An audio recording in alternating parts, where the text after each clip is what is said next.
Sir, this next order relates to the definition of birthright citizenship under the 14th Amendment of the United States. That's a good one. Birthright. That's a big one. What is this one? Withdrawing from the World Health Organization, sir. Ooh, that's a big one. So we paid $500 million to World Health when I was here, and I terminated it. China with 1.4 billion people. We have 350. We have, nobody knows what we have because so many people came in illegally, but let's say we have 325. They had 1.4 billion. They were paying 39 million, we were paying 500 million. It seemed a little unfair to me. So that wasn't the reason, but I dropped out. They offered me to come back for 39 million. In theory, it should be less than that, but, you know. And when Biden came back, they came back for 500 million. He knew that you could have come back for 39 million. They wanted us back so badly, so we'll see what happens. Well, I mean, if I were President Tinubu, I would try to steer clear of antagonizing him, because there is nothing a bully likes better than taking on people who are not strong enough to resist him. Awesome subscribers, this is BVI Channel 1. You're welcome back again on Matters Arising. Tonight we are live again to discuss global issues as it affects every one of us. Because we are global citizens, it's not just only about Nigeria or Africa, but the world. Talking about the inauguration of the 47th President of the United States of America in the person of Donald Trump. It had come with heavy hammer. And today we are going to be discussing the impact of some of his policies and his executive orders he have already signed on African people in Africa.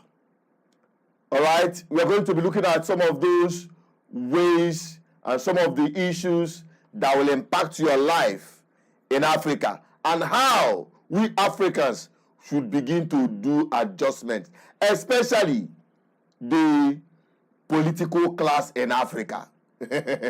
So we're going to look at that very briefly, and also we're also going to look at other issues regarding advice coming from diplomats in Nigeria advising their different presidents, or in this case, Nigerian president was being advised. We're going to look at all of those things tonight. And don't forget that we're streaming live from all our social media platforms, on Facebook, on our Instagram platform, and our YouTube channel, our YouTube backup channel, BVI Channel 1 Plus. We are streaming from there and also from our main channel as you're watching.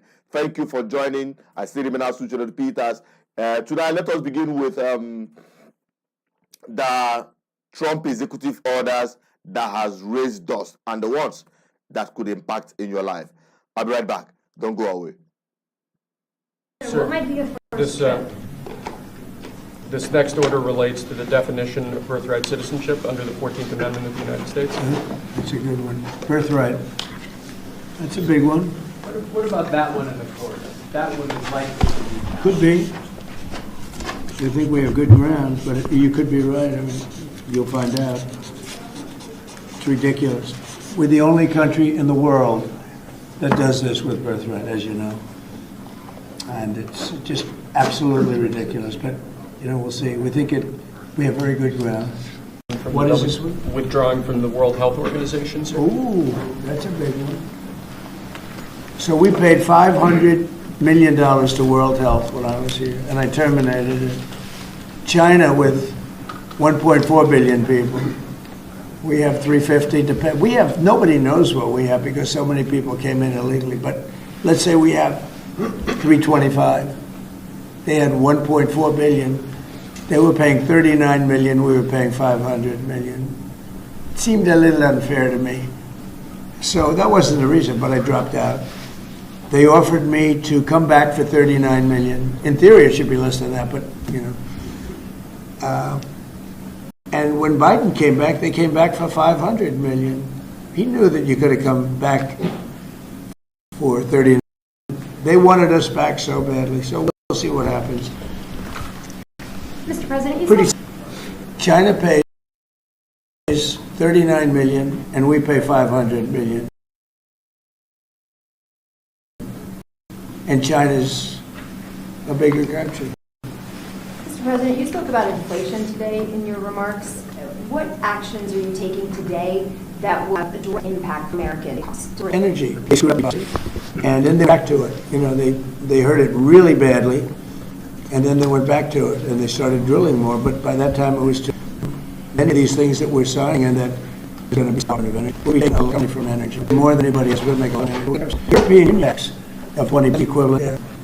They're tough. They're very tough. They don't take our cars. They don't take our farm product. They don't take almost anything. And yet we take their cars, and we take their farm product. We take a lot from them. So like a $3 billion deficit with the European Union. So we'll straighten that out. We'll have to buy our oil.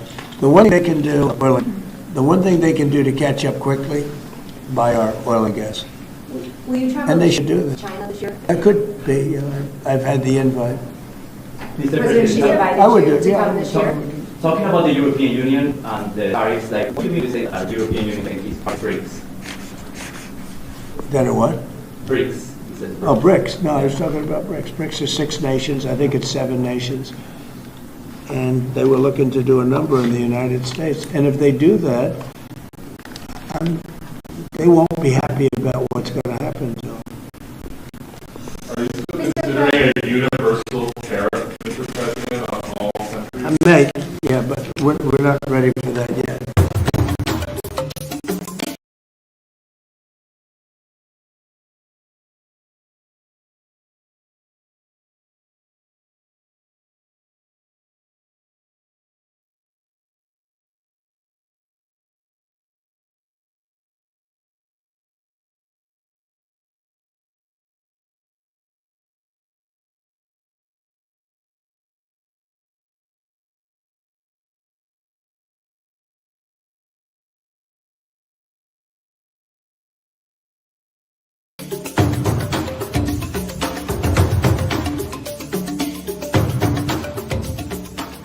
All right. Thank you. That is it from Trump. I believe that by now many of you have heard about his childbirth citizens' right and all of those things. We're going to dissect that, and the immigration policies, and his removing U.S. from World Health Center and all that. We're going to be discussing that with our guest, who will be joining us virtually from Philippines. But before then, let us quickly look at the advice coming from a diplomat in Nigeria by them, Bolaji. Let's take a look at his opinion when he was with Channels Television on a live interview. I'll be right back. Don't go away.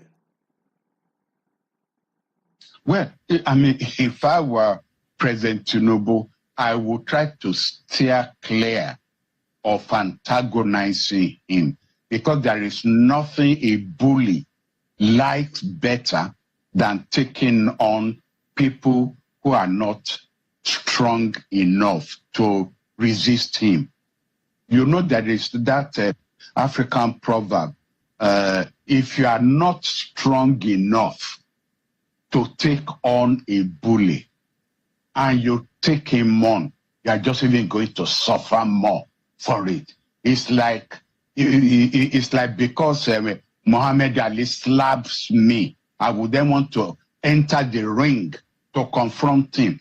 He will just take off my head. It's as simple as that. So if he gives me one slap, I will move several steps backward to make sure that the next punch from him doesn't land on me. And that's the advice I will give President Tinubu.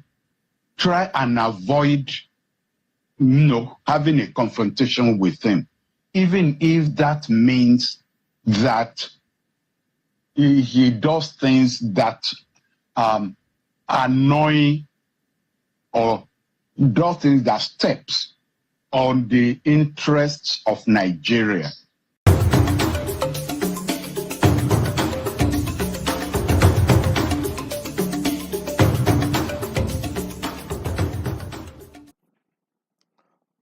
that is it from the Channels Television interview. Don't forget, we are live on Matters Horizon, and we're streaming this program from all our social media platforms. In case you have any opinion you want to drop, feel free to drop it via the comment section, or you call the numbers on the screen, +2348104555533. Now it's my pleasure to welcome our guest on the program tonight. We'll be having Dr. Tony Wang, the former director, Center for Igbo Studies, University of Nigeria, Nsukka. He is joining us from Philippines, and you must also know that he is an expert in ethnic and religious conflicts in Africa. He is currently president of International Coalition Against Christian Genocide in Nigeria and Africa. And Africa. Thank you. Yeah. Thank you very much, Doctor, for joining us this evening. Something scheduled 2 o'clock. You want to suppose if you do earlier. Okay, your time is 2 a.m. I have other things to do. Hello? Can you hear me? I don't think you can hear me. Please, you can unmute their mics if their mics are not, if their mics are muted. I believe they should be able to hear me. Hello, good evening. Dr. Nwankwo. I don't think they can hear me.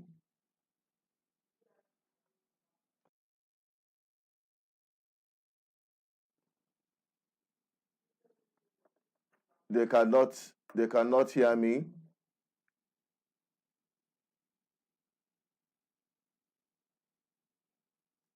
While we wait for them to, while we get them on, NDBC. Okay, NDBC. Doctor, can you hear me now?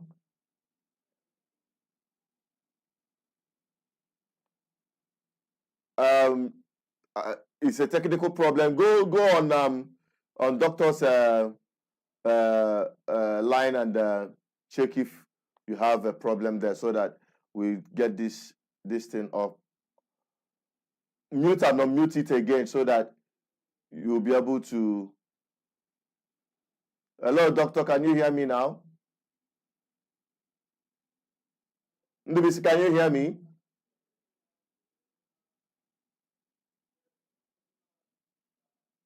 But doctor cannot hear me.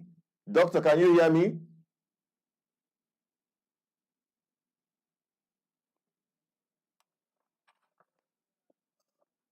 Well, let us get back on the video of Trump. Then when we sort it out, we'll come back to bring on our guest. Please pardon us for that very mix-up. I'll be right back. What might be the first step? This next order relates to the definition of birthright citizenship under the 14th Amendment of the United States. That's a good one. Birthright. That's a big one. What about that one in the court? That one is likely to be passed. Could be. I think we have good grounds, but you could be right. I mean, you'll find out. It's ridiculous. We're the only country in the world that does this with birthright, as you know. And it's just absolutely ridiculous. But, you know, we'll see. We think we have very good grounds. Withdrawing from the World Health Organization, sir? Ooh, that's a big one. So we paid $500 million to World Health when I was here, and I terminated it. China, with 1.4 billion people, we have 350 to pay. We have, nobody knows what we have because so many people came in illegally, but let's say we have 325. They had 1.4 billion. They were paying 39 million, we were paying 500 million. It seemed a little unfair to me. So that wasn't the reason, but I dropped out. They offered me to come back for 39 million. In theory, it should be less than that, but, you know. And when Hello, doctor. Can you hear me now?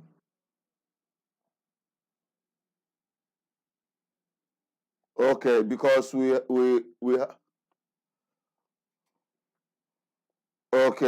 we've been trying to bring you on, but it seems you weren't hearing us. Sorry about that mix-up, and sorry for the delay in kicking off the program tonight. For the benefit of our viewers, we are on with our special guest from Philippines, talking about Dr. Wang Tony Mwezigwe, who is from Ibuza, the former director, Central for Igbo Studies, University of Nigeria, Nsukka. He's an expert in ethnic and religious conflicts in Africa, and he's currently the president of International Coalition Against Christian Genocide in Nigeria and Africa. It's a pleasure to have you, sir, on the program tonight. Thank you very much. Now, the 47th president of the United States have taken over in the person of President Trump, and he has started releasing some of his policies and executive orders. Which of them are you concerned about as it affects Africa, especially regarding conflicts in Africa? Well, I think I think that question should have, you should have asked me, because he has actually issued multiple executive orders. You talk about the issue of immigration. You have the issue of LGBT,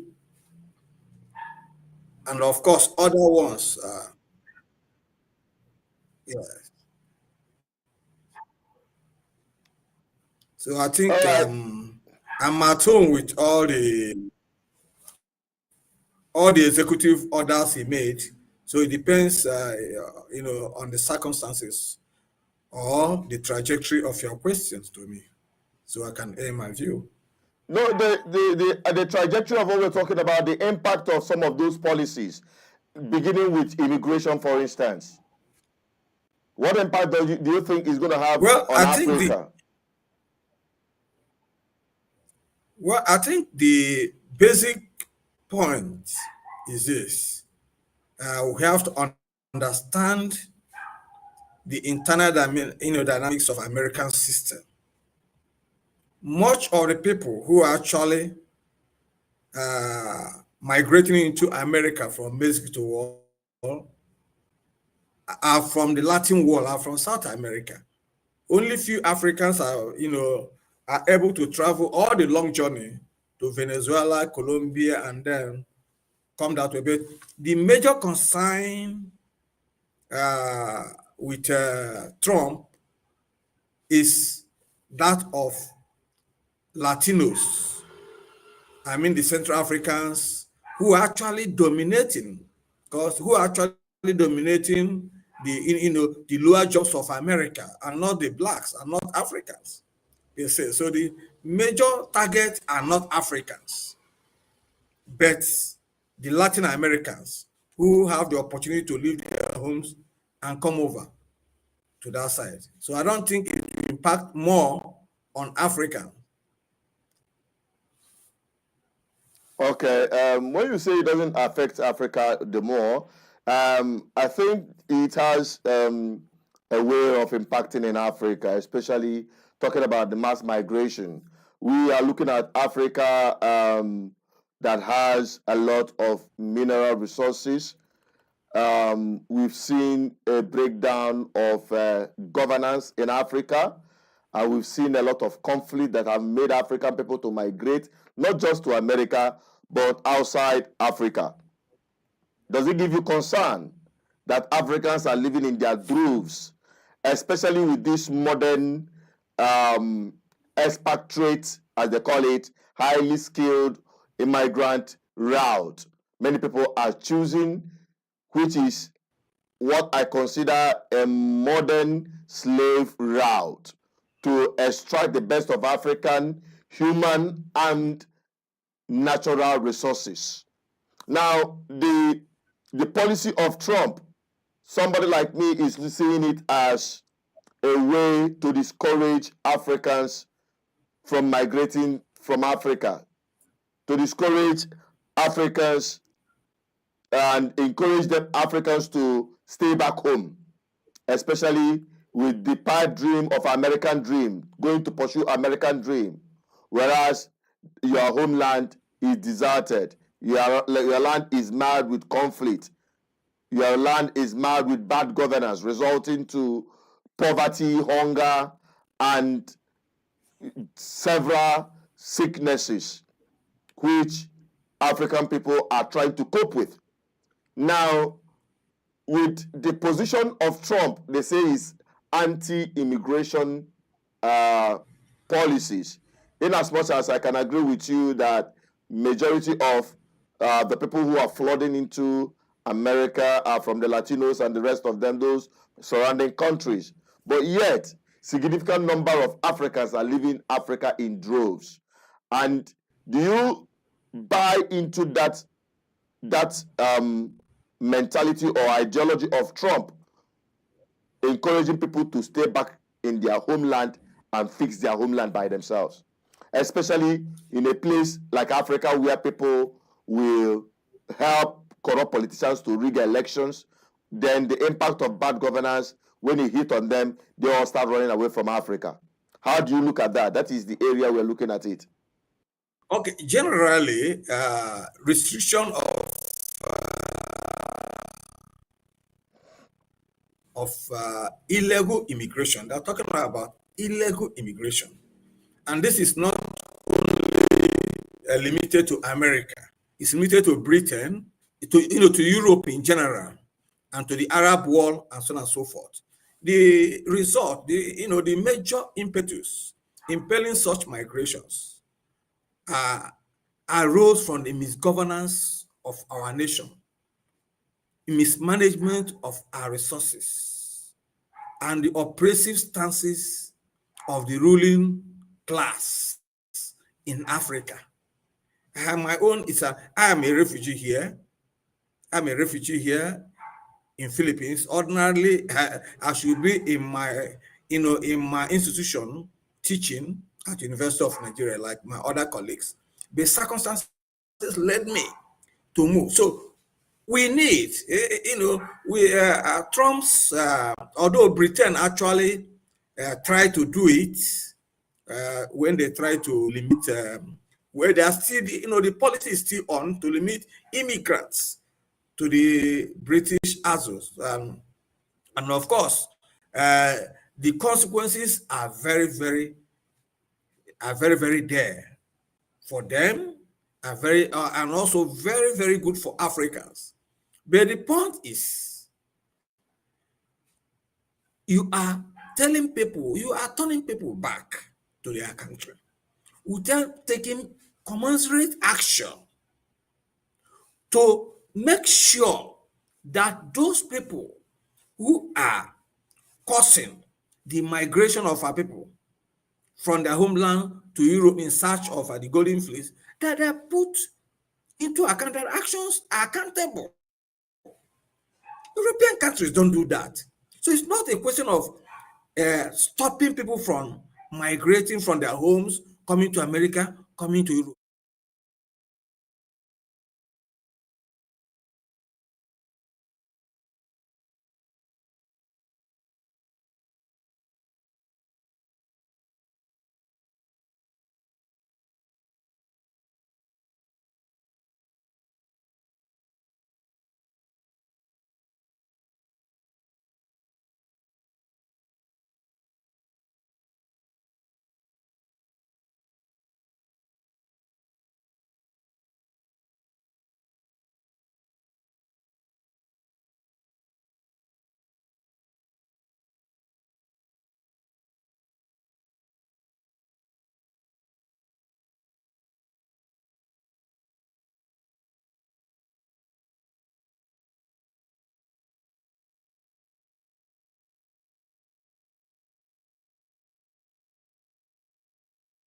As a kid, Nigerians who traveled overseas for studies, they did not waste a day to come back to Nigeria to resume their jobs because the enabling environment in Nigeria, security-wise, economic-wise, social-wise, was there.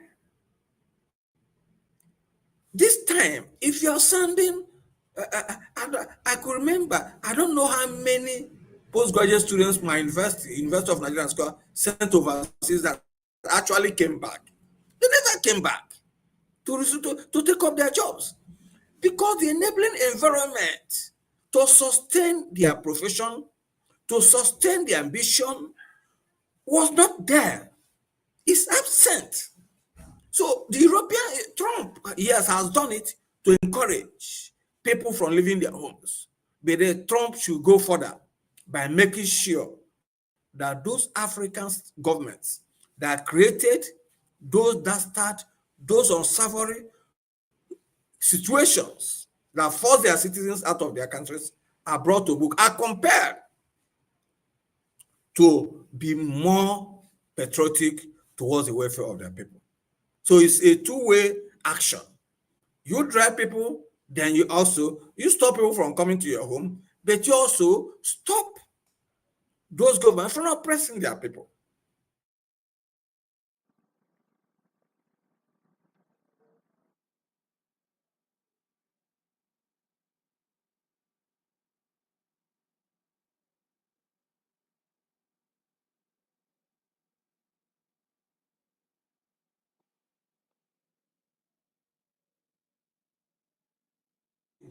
A balanced action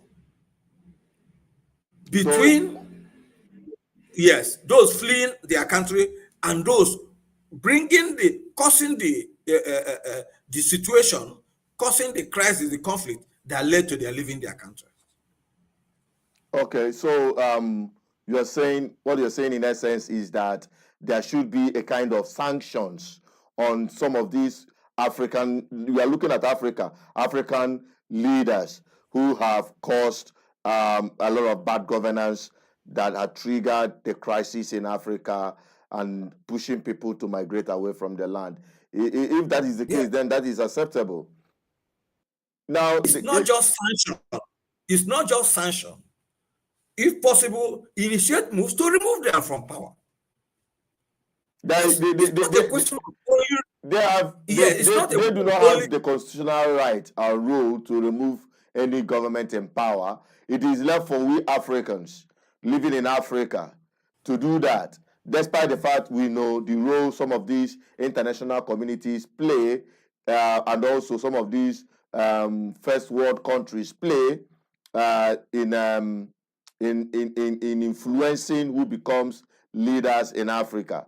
But to a large extent, we as African people must stand our ground and stop the blame game. That is my own position. And I think that is the idea of Trump. Now, looking at Trump's policies generally, we've talked about that of immigration. What about the issue of conflict resolution? Because we remember before these guys came on board in 2015, we knew the role America played when the APC and their associates went to White House in protest of the Chibok girls. We know the role they played and ensured the change of government at that time. So now there is a new turn for a new dispensation under Trump.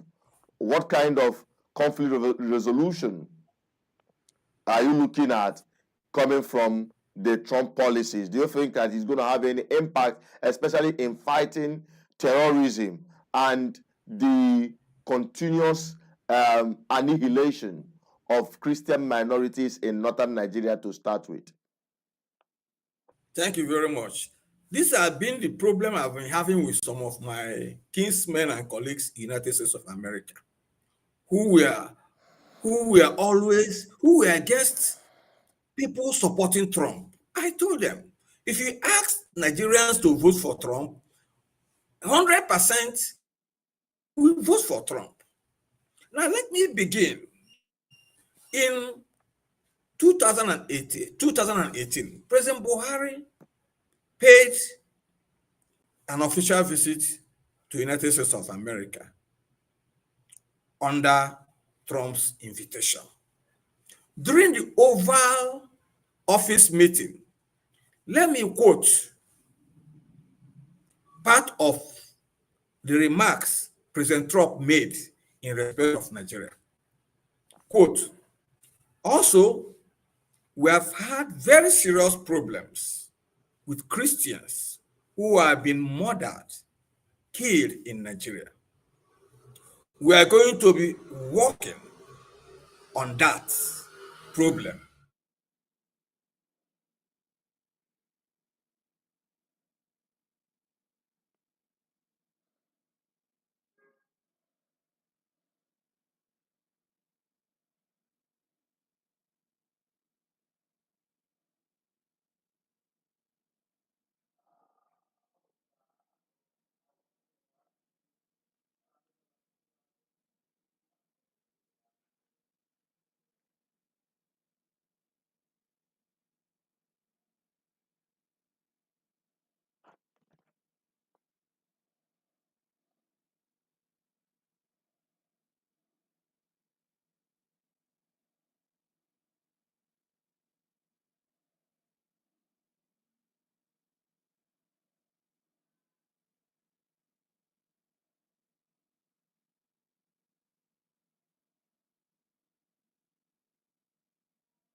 That was a law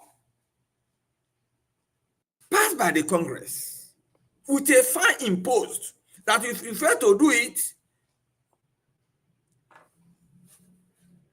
the Congress will cut 50% of your foreign missions budget, except you continue to renew it every 6 months. So from 1995 until Trump emerged as president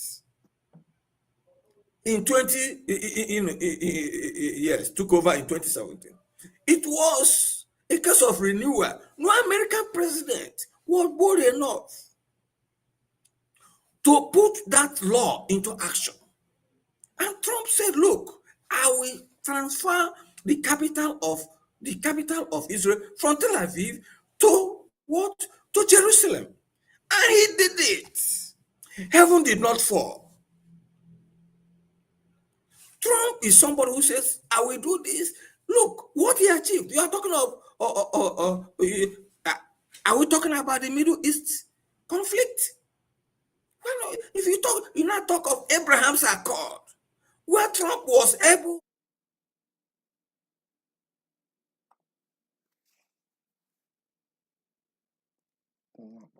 You switch your back. Switch it.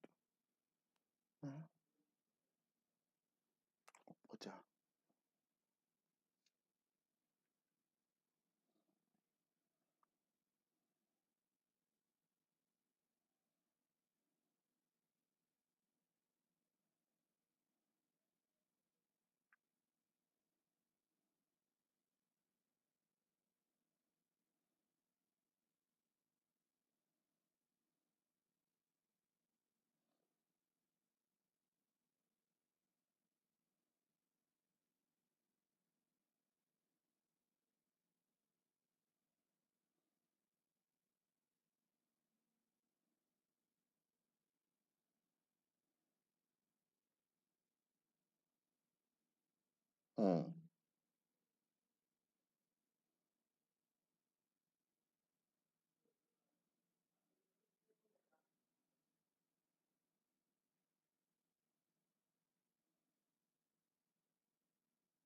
In power. The massacre of Christians in Azerbaijan shouldn't have taken place. But you are seeing a situation where whenever Muslims are attacked, Iran and other countries will call it, oh, war against Muslims. But when Christians are being slaughtered globally, all those who call themselves as Christian presidents from Christian nations will not care. When President Donald Trump was telling Buhari about the killing of Christians in Nigeria, Buhari did not say anything. Buhari was covering up. He was talking about herdsmen farmers battle. Because what has herdsmen farmers conflict to do with the massacre of over 50 worshippers in our Catholic Church in southern Nigeria? What has farmers headers conflict to do with killings and displacement of Christians in Middle Belt, Benue, Plateau, Nasarawa, Kaduna, and so on and so forth? So we believe that this is the time Christians will wake up, because we have a dummy Christian leadership in Nigeria. The so-called Christian Association of Nigeria leadership are done this.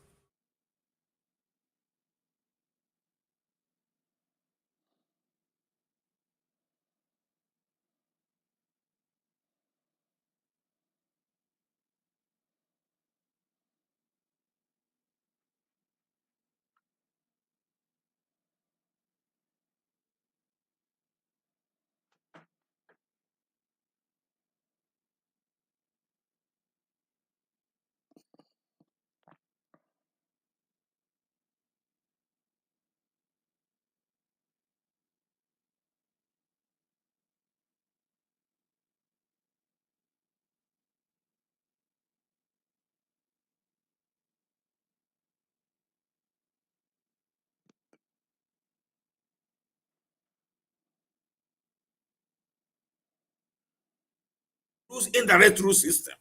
But this time, you have a situation where Christians don't have a say, because they know once the INEC man is a Muslim, you are talking about the judges, the Supreme Court judges. Most of them are corrupt and they don't care.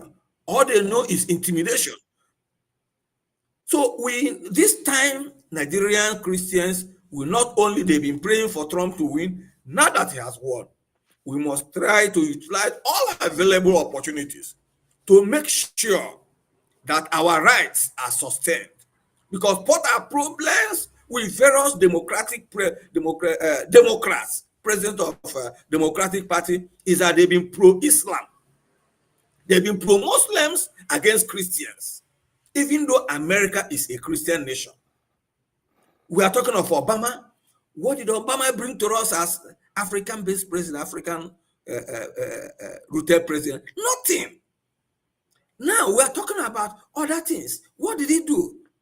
He was trying to impose homosexuality on our people, LGBT and so on and so forth, which is anathema to African values, if not Christian values, but African values. And you, a son of Africa, was trying to impose it as a condition for American patronage. But here, people may criticize. Nobody is perfect. Nobody, even Christ said, no man is perfect except the Son of Man. So when people are enumerating the imperfections of Donald Trump, I try to focus on his perfections, which far outflanks, which far subdues his imperfection. Nobody, no president should have survived the kind of persecution Donald Trump underwent penultimate this election, or to stop him from coming in. And recently, you saw the Archbishop of Washington, D.C., talking about defense of LGBT and so on and so forth, and so on. It's ridiculous. A Christian that should have come, a Christian leader that should have come out to say this is the height of sinfulness, is now praising what made God to destroy Sodom and Gomorrah.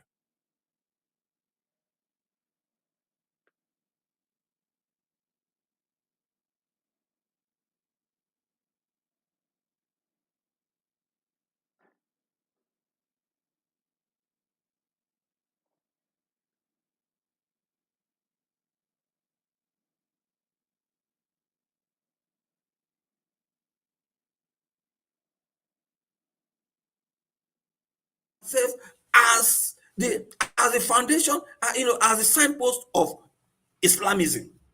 So for Americans to encourage those things that are anathema to the values of Christianity, that are anathema to the values of an African people, is ridiculous and unacceptable. So we support Donald Trump on his executive order on banning homosexuality. If we are actually Christians. Let me stop there. Thank you first. All right, thank you very much. You have really made a very valid point, and so many people, I believe, who are watching will have their own say on this. Now you've talked about the impact of Trump's policy, especially what is expected moving forward regarding the persecution of Christians around the world, especially in Africa, particularly Nigeria. Now, what about in the elections? When we say, it seems that we in Africa, especially in Nigeria, expect too much from Donald Trump.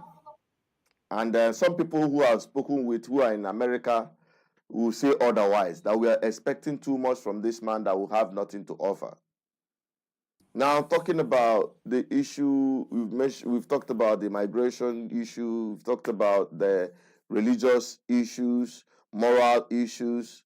Now, does it concern you with this birth certificate, right citizenship law that he has, enacted, that is banning such a birth citizenship right? Okay, thank you very much. First of all, let me address our brothers in the United States. They stay there, eat hamburger, eat chicken, at anything, enjoy themselves. They have not experienced suffering. You can't compare. You stay there. We are talking of American foreign policy, which does not apply to internal dynamics of American governance. You are concerned is a conflict between America.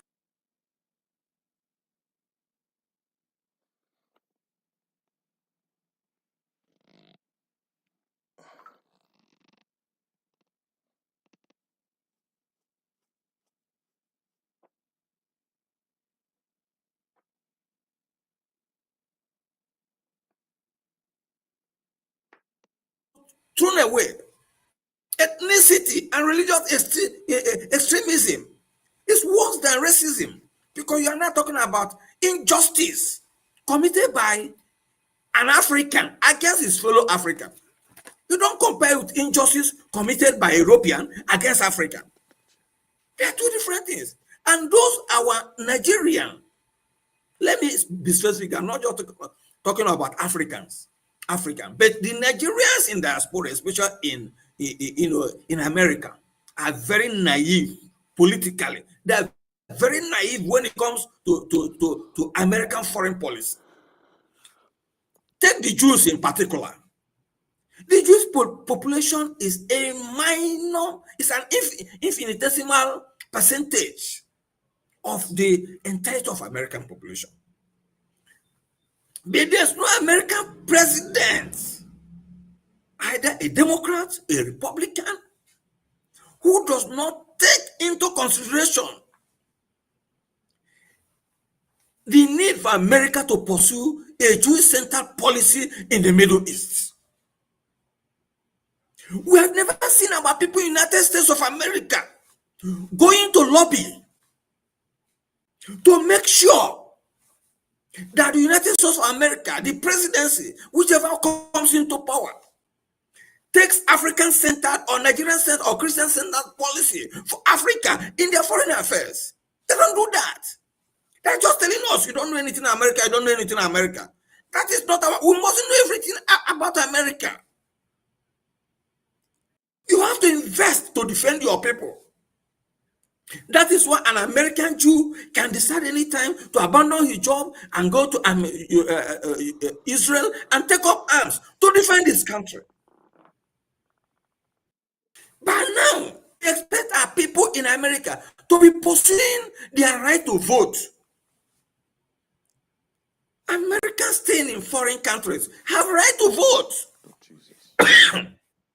We expect them. That is a way for them to come and impose effective democratic change in our country. Let them start fighting for their rights to vote in Nigeria. It's not sitting down. We expect them to do it. Maybe this should be the policy, the only thing we want them to do under Trump. Use all their resources, their lobbying ability, which they've not been able to utilize. Use them to make sure that this government compels the Nigerian government to impose, to enact a law that supports,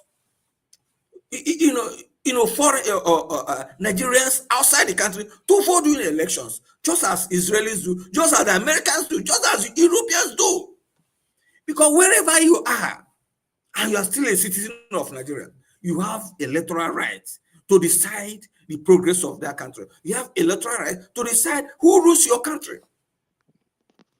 It's not a question of organizing parties, dancing, showing off. It's not enough. You ask them to get money for campaign, little money to lobby and do campaign. They will not do it. They will hold a lot of money, carry out parties, and construct latifundia, big estates as in form of village accommodation. We they rarely visit yearly. These are economic weights. They don't think about the future. So when you are now talking about if you come out to criticize President Trump for introducing new birth restriction, criticize yourself. What is happening in Nigeria in particular? You're a Nigerian citizen. When you move to another state, even if you stay there 20 years, even if you are born there in Lagos State, or you are born in Kano or any other state, you are not yet an indigenous of that state. You cannot contest election freely in that state. You are not claimed. You are not fully an indigenous of that state. There must be discrimination. We still have state of origin. But in America, if you're there, you move from one state to the other. It will not take you long before you claim that state as a home state. Does it happen so in Nigeria? So those criticizing Trump should work towards making sure that what they're looking, the fault they're looking into other people is not part of their life. If it exists in their place, should first be remedied so we can argue from a strong moral point of view. All right. So I can't stop Trump because he's doing everything to make sure that America is secured from incessant Islamist attack, which is gradually overtaking Europe. And Europe is helpless now. And America has to arrest it before it gets to the point Europe, finds herself presently. I agree with you totally on that, because that is exactly what people are not seeing. The Arab world is moving swiftly, invading so many nations across the world through this migration, and sometimes use this crisis in the Middle East. And if you look at it, some of these policies of the Democrats have encouraged or engineered global crisis in different countries, which also results to mass migration. And as the people are migrating, you can't really control who is coming into your country with what belief. That's why today in London, you can see them taking over the entire street, making it look like what you see in Afghanistan, not even in Saudi Arabia, because there is some level of sanity in some countries of the Middle East. But if you see what is happening in most Western countries, in Europe and America, you begin to wonder. And I believe, that's why I believe, I agree with you when you talk about the reason Trump is making some of these policies and is insisting on that. Now, we looking back home, what do we do ourselves? Because Africa has become a free bride. Arab will come from the Middle East, wipe them.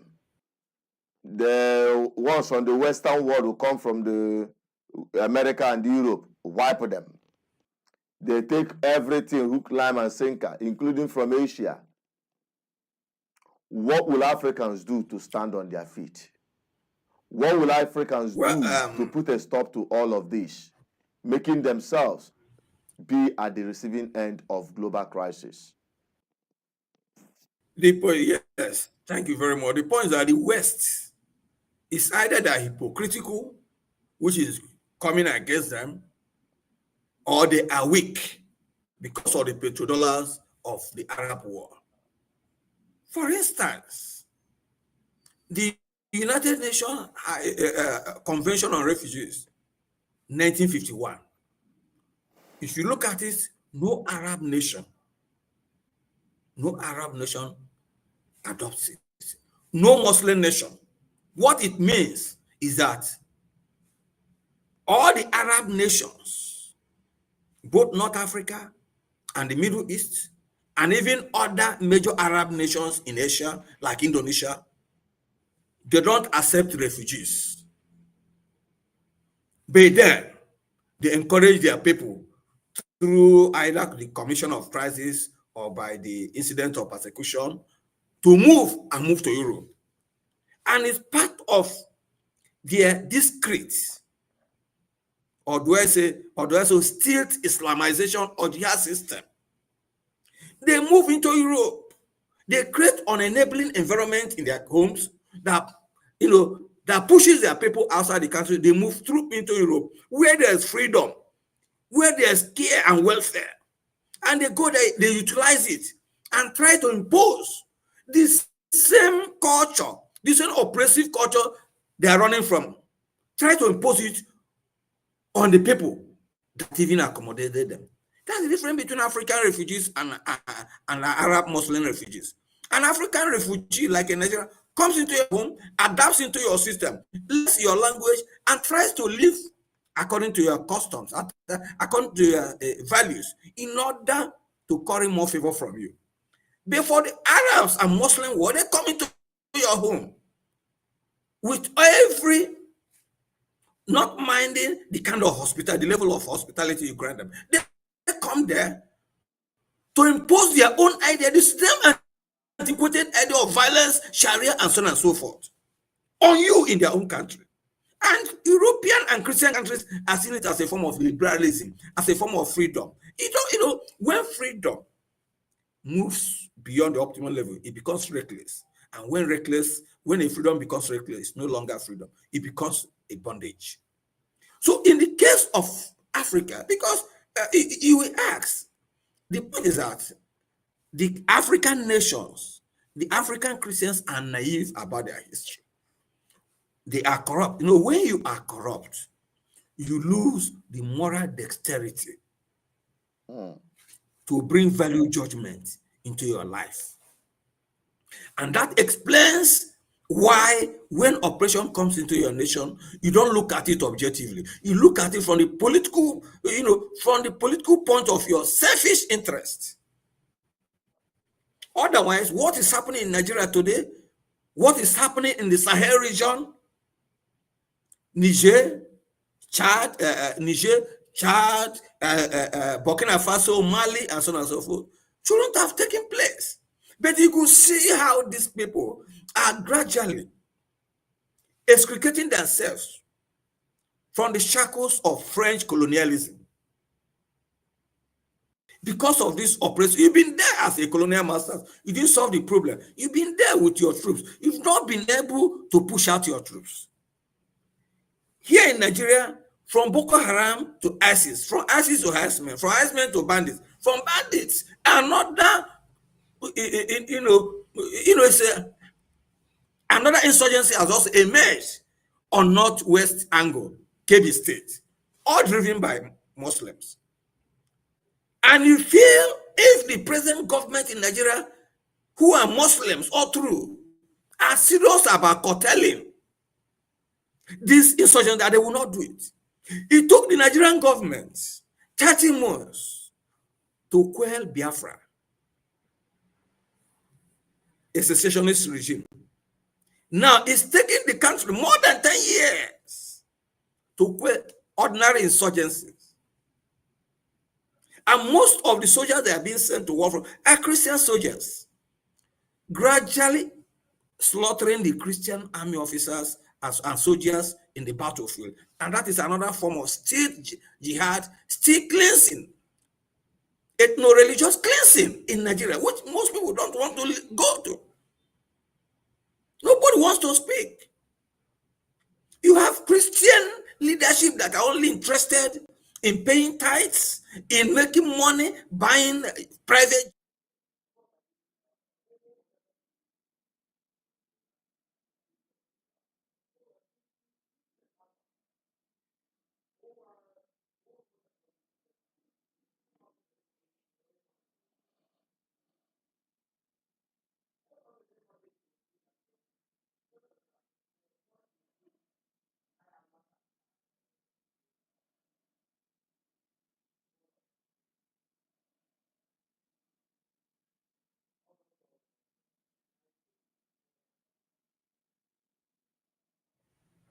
So what we need is a concerted effort by our people abroad, our people, dedicated people, not people who say, "Oh, my children will not come back to Nigeria again," and so on and so forth. People who don't even care if their children speak their indigenous languages and so on. Because there are some Igbo people there, some Igbo men in Lagos, United States, whose children cannot speak Igbo, but they claim to be Igbo, and they take it as a pride.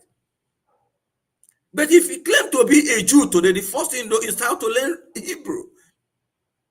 So we have our people like the 2023 elections. That's where we're talking about the foreign nations coming to our aid. Today, United States of America is telling that they do not recognize President Maduro of Venezuela, the election, and so on and so forth. It's part of what we are talking about. You know that the present president, the election that brought President Tinubu into power is fraudulent, wicked, disgusting, an abuse of democratic process. In the most abusive of all electoral processes in the annals of Nigerian history. And people are just following, it has passed. They're even talking about 2027. Because if you cannot fight against the present injustice, the injustice that emanated in 2023, if you feel you no longer have power, it no longer concerns you with all the hardships going on in Nigeria, if you don't have the capability to confront it right now, is it 2027 that you have the capacity to confront when it comes in more ferocious manner? So it is, you invest in the political liberation of your people. You invest in the battle against injustice among your people. And invest for the future of your generations to come. Israel today is talking about that, Israelis are celebrating because 3 hostages were released a few days ago, and they have about 100. Forgetting that more than 300 army of troops, seasoned officers and men of Israeli army have died in the process. They are not talking about the more than 300 Israeli soldiers, an officer that died in the course of liberating these three people that are jubilating. But that is the sacrifice, that is sense of patriotism. Because they are not doing it because of the present, they are doing it because of the future. Because the injustice we fail to protect today, the injustice we fail to counter today, the injustice we fail to go against today, will consume your generation in future. So when we are fighting, we are not fighting because we want to live. We are fighting so that our generations in future, we have a better place to live. That is idea of Jewish nationality. That was idea that sustained them for over 2,000 years with a spirit centered on Jerusalem. For those of us who were Christians are aware of Psalm 23 and so on and so forth. So we must design, especially the Christians of this country, we must design to take back the power, because Nigeria belongs to Christians. As a professional historian, and I tell you that before jihad, Islam had already reached Kano. Islam had already reached Borno. Coptic Christianity, these were all, because just as the whole North Africa today were Christians, the Christianity in North Africa, had moved to northern Nigeria before the emergence of Islam. Today, Congo Democratic Republic is confronting the same Islamists. You are talking of a country where the Muslims are 5% in population. Not far away, far ago. Central African Republic, where Muslims are just 10%. They took power, if not for the people. The anti-Balaka rising, the people rising, say, it cannot happen. Are we talking of Mozambique, where the Muslims are still 5%? They're still fighting to take power. So the battle in Africa is not a question of just injustice and misgovernance. There is a direct assault by Islamism, by jihadism on the country. Because Islam does not support democracy. Islam does not recognize freedom. It does not recognize freedom of speech. So for anybody thinking that under Tinubu, that there be freedom of speech, there be freedom of religion, it will not happen, because they did not experience it under Buhari. Anybody thinking that President Ahmed Tinubu with a Vice President Shetima who seared Boko Haram will bring about the end of insurgency in Nigeria, that person is somnambulating, is sleepwalking. So we must take proactive action to stand up and fight our own rights. And that is the reason why I am where I am today. And I want Nigerians to know that and put up their sacrifice. Because whatever money you accumulate, whatever wealth you focus your mind, it is easy to die now. They just call it, it's a question of taking, okay, he died of cardiac arrest, and that is final. You forget everything. But it is better while you live that you sacrifice and fight for your generations to come. Thank you.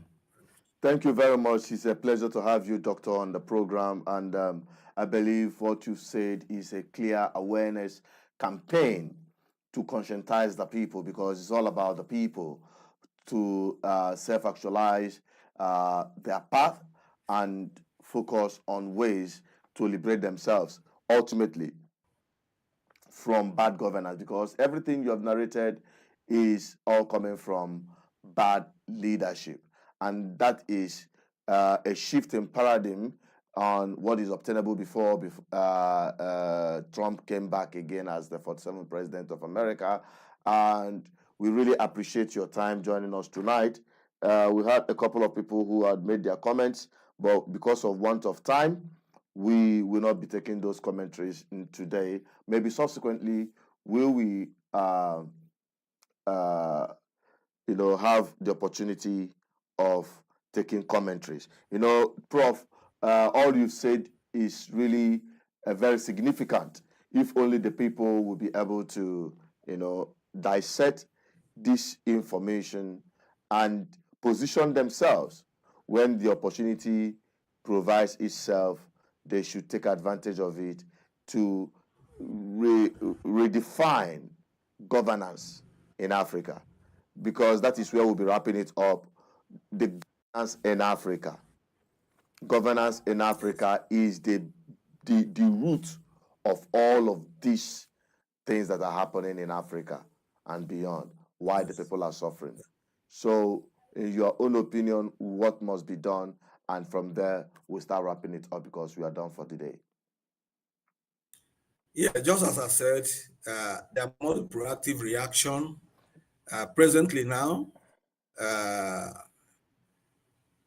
you see, you can see what happened in Sri Lanka, what happened in Bangladesh. Yes. People said, no, this is wrong. Nigerians are intrepid in actions. It's not just about making money. You must also be intrepid in deciding your political fate. I'm not saying people should take up arms, but there are other ways. Like, let me come into our own brother, P2B, which you might not like. By now, what we expect P2B to be doing is to campaign for readjustment, for the amendment of those loopholes that INEC and Supreme Court used to, to impose this, this oppressive regime on us. That is what we'll be talking about. Where he could be a prophet of doom. The Professor Yakub is still there, unrepentant, making useless statements. Nobody questions him because Nigerians suffer from what I can say. We call it amnesia in history, loss of memory. You are beaten today. Tomorrow you forget it. You go back to the same person who beat you yesterday. So Nigerians, especially the religious body, let me tell you, it takes one day for that nonsense to stop in Nigeria. Misgovernance, high cost of living, corrupt politicians. It just takes one day.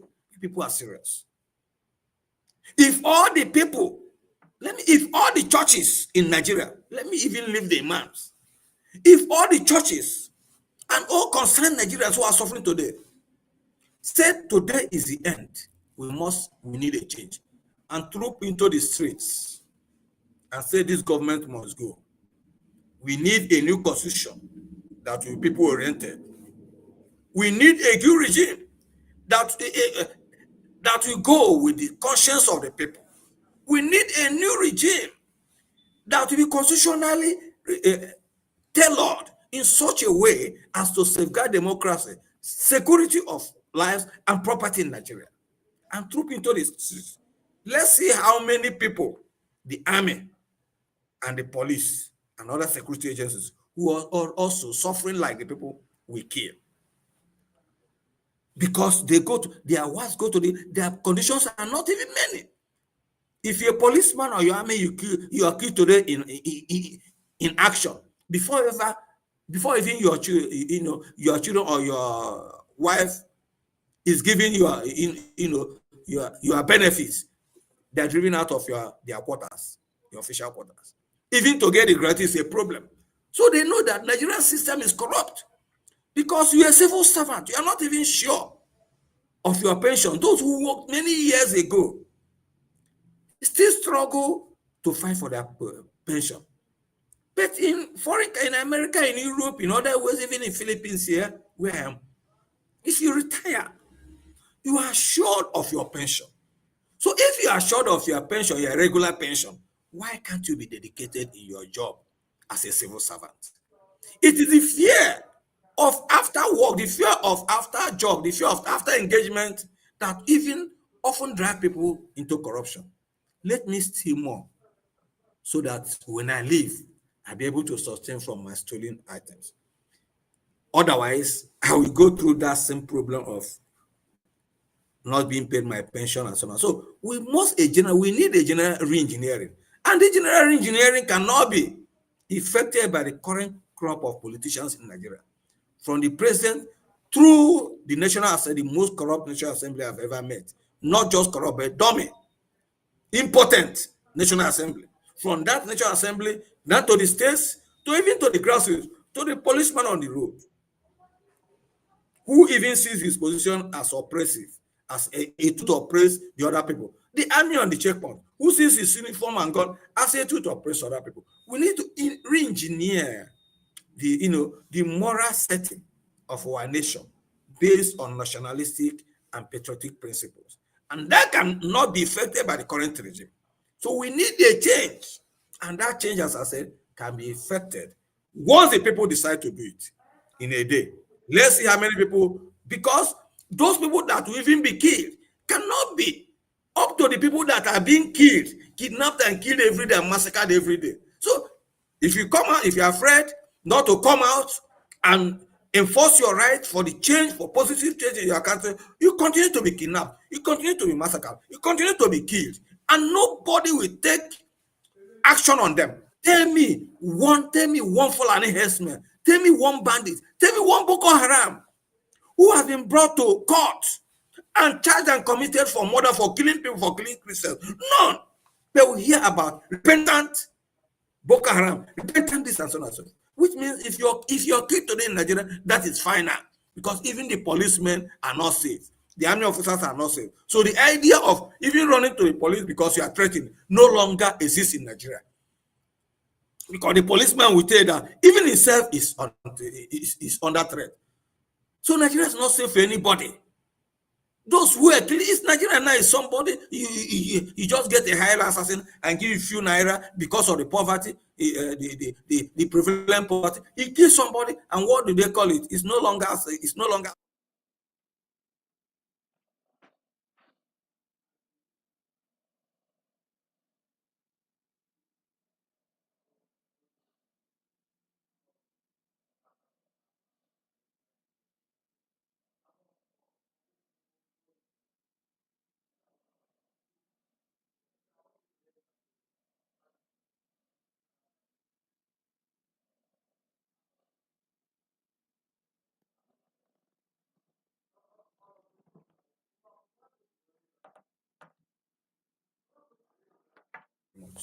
Thank you very much, Dr. Wang, for this insight, and I believe is a wonderful one. Those of you who have watched this far, we appreciate you and hope that you're going to join us again as we continue to enlighten the people. But that is our commitment on this platform. Dr. Wang joined us from Philippines, and he is a very wonderful, outspoken man from Ibuzo, Delta State, and a former director, Center for Igbo Studies, University of Nigeria, Nsukka, and he is also an expert in ethnic and religious conflict in Africa. He's currently the president of International Coalition Against Christian Genocide in Nigeria and Africa. So thank you, Doctor, for being part of our program tonight. I will hope to bring you back again on subsequent programs on Matters Arising. Thank you for this opportunity to share my views with the people. God bless you, and goodbye. God bless you. God bless you too. And on that is where we're wrapping it up on today's Matters Arising. But before I conclude completely, somebody who have been trying to join us virtually, Dr. Raf Ike, he had been calling, and I want to have him back on the program so that he can make his submission very quickly. No, we are still on. We are about closing, but we can't. No, we are still on. You might say, tell us. No. Can you hear me? Can you hear me? All right, Dr. Raf, you are joining us from United States. I believe you have gone back, right? Oh, yeah. I've been in US for 10 days now. Okay. Because I was with you about a couple of weeks ago in Nigeria here. Yeah, I think, after we saw each other, I left a week later. So I've been back. I have worked for 2 weeks already, I think.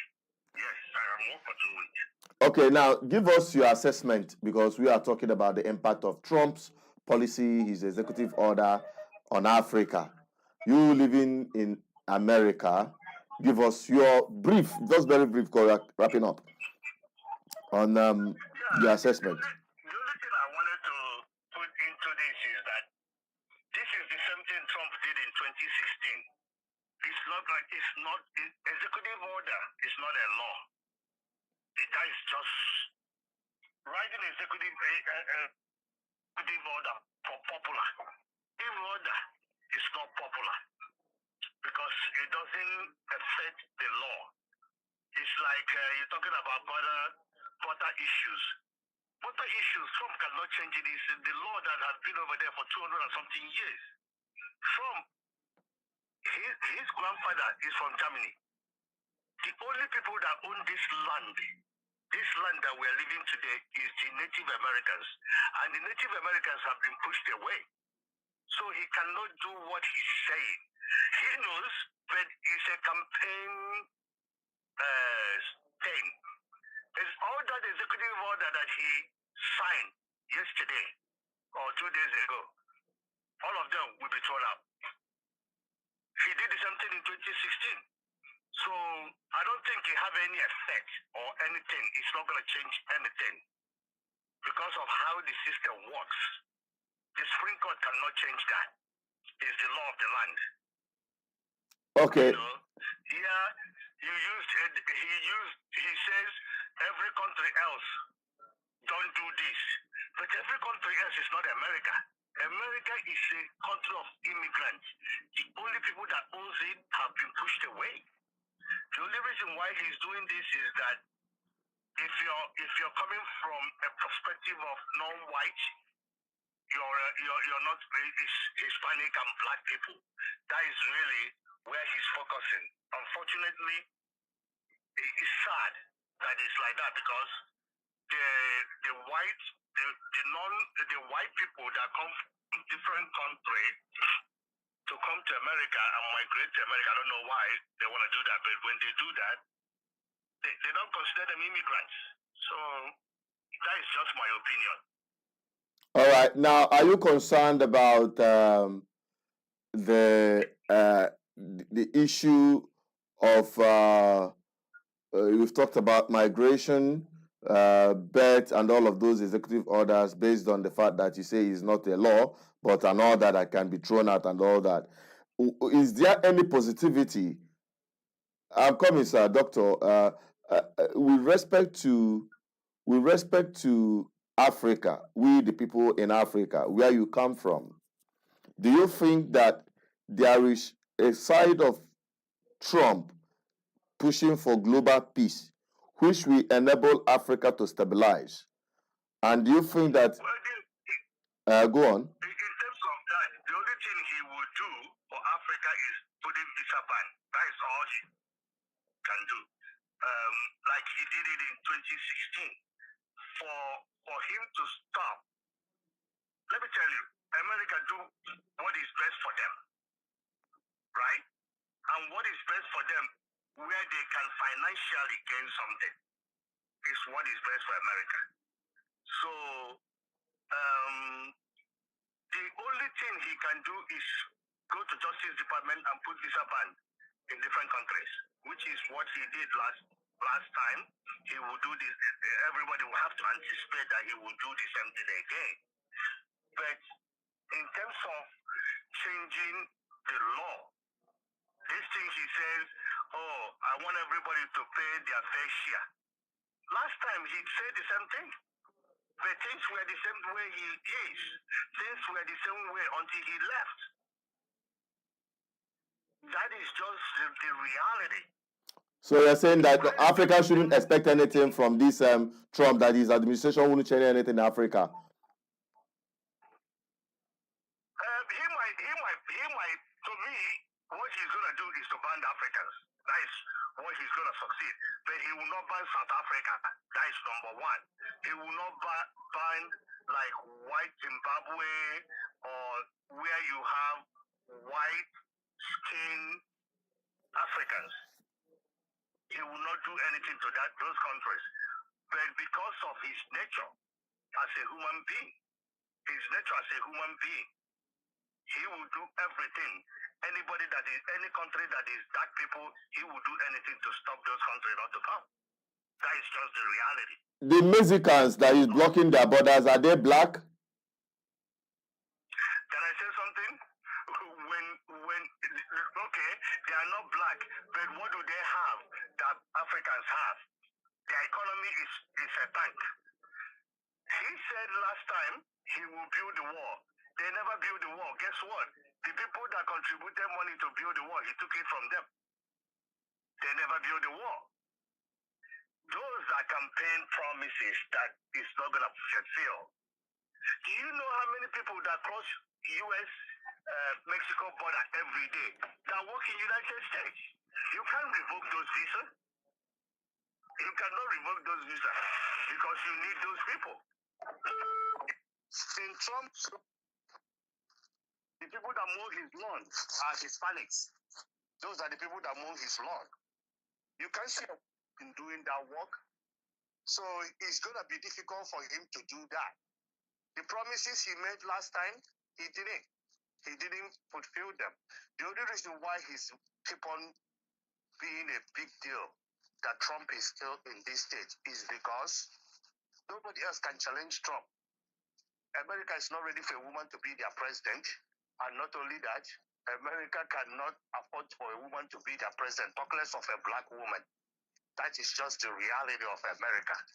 Okay. So, but Trump is a true reflective of what America is. A true reflective of what America is. All right. There's no doubt about it. Thank you very much, Doctor. One thing I like about him is that he says what they say in the house, inside the room. He said it in public. That is, he's not afraid of saying what they say inside the room in public, and that is the reason why Americans love him. But that is my opinion. All right. Thank you so much, Dr. Raf. Yeah, I'm not a politician. I'm a scientist, but I'm not a politician. I do common sense thinking. It's okay. I've lived in America for I see multiple presidents come and go. It's okay. It's just border issue is one of the, in every political era. Border. It's like Nigeria. In every politician, he promised you to build infrastructure, but then at the end, there's no infrastructure built. Infrastructure. They award contracts and people take the money. So that is how it goes. But anyway, that is just my 5 cents in your conversation today. All right. Thank you so much.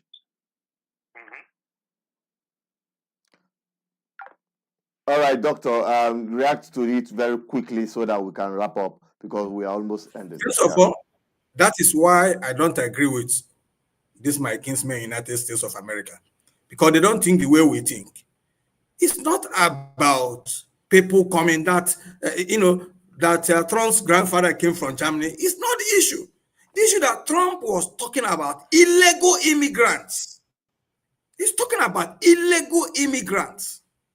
Every sovereign nation has the right to control its border. In Philippines, here I am. In anywhere, in Nigeria, you are talking of illegal immigrants. Nigeria deported Ghanaians. Ghanaians deported Nigeria. Today, Britain, it is part of their problem to illegal immigrants. It's not a question of, Trump should. It has nothing to do with racism. And there are the problems, my brother has said, there are the problems we have in Nigeria. He's talking about, South Africa will not be affected because that one. Because Elon Musk is there to lobby for their people. The Jews are there to lobby for their people. What are the if these people try to lobby Trump to effect his policy in our favor, he will do it. So they cannot impose their own failures on us. They cannot compel us to go with their incapability. Because what they're supposed to do for us, they're not doing it in North America. So he cannot come and tell us Trump is this, Trump is that, when he cannot do anything. What did they do? Even Joe Biden, who they claim has been pro-America, even Obama, who they claim have been pro-Africa, and so on and so forth. What did they do? How did they do to compare Joe Biden? They were there when Joe Biden removed Nigeria on the list of those countries where Christians are being persecuted. They did not do anything. And they're coming here to tell us cock and bull story. We need responsible, patriotic Nigerians in America to come out and notice and fight for our case. He will come to Nigeria. He will use his money and get police escort because he has dollars to spend. Now he has gone back to America. He's there telling us about Kamala. Is Kamala Harris an African? He only became a black because of this election. She has been cohabiting and associating with Indians. So you don't bring issue of Kamala Harris. Biden was there. What did he do to solve this security problem in Africa, the economic problem in Africa? You come here to tell us cock and bull story because you don't love Trump. If you don't love him, it doesn't mean we should not love him. So please, we need people, our people in America, who were very, very logical in the assessment of the situation, in the judgment of the day needs of their people in Africa. Not people who come there and tell us cock and bull stories about Trump being this, Trump being bad, and so on and so forth. Whereas we are telling you that Trump is only president in recent times, only American president in recent times, that's recognized the fact that Christians in our country are being killed, are being tortured, are being persecuted. People cannot praise him for that. Come here to tell us Trump. We're not interested in that. You all rose up. You are campaigning against him and so on and so forth. Finally, he won. You told us he will not win. Now you are now putting up alibi on why Kamala Harris is not win because she's a woman. That was not the reason. Kamala Harris had nothing on her table for the people of America and for Africa in general. Thank you very much. All right, and on that, we are calling it a day. What a wonderful time to be with you, Dr. Wang. And to our viewers, we really appreciate every one of you who have joined this program tonight.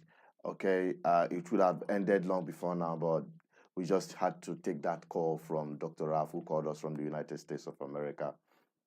And on that, I say good night to you. Stay safe at all times. Until we come back again on Matters Horizon, I still remain associated to Peters. Bye-bye for now. Sir, this next order relates to the definition of birthright citizenship under the 14th Amendment of the United States. That's a good one. Birthright. That's a big one. What is this one? Withdrawing from the World Health Organization, sir. Ooh, that's a big one. So we paid $500 million to World Health when I was here, and I terminated it.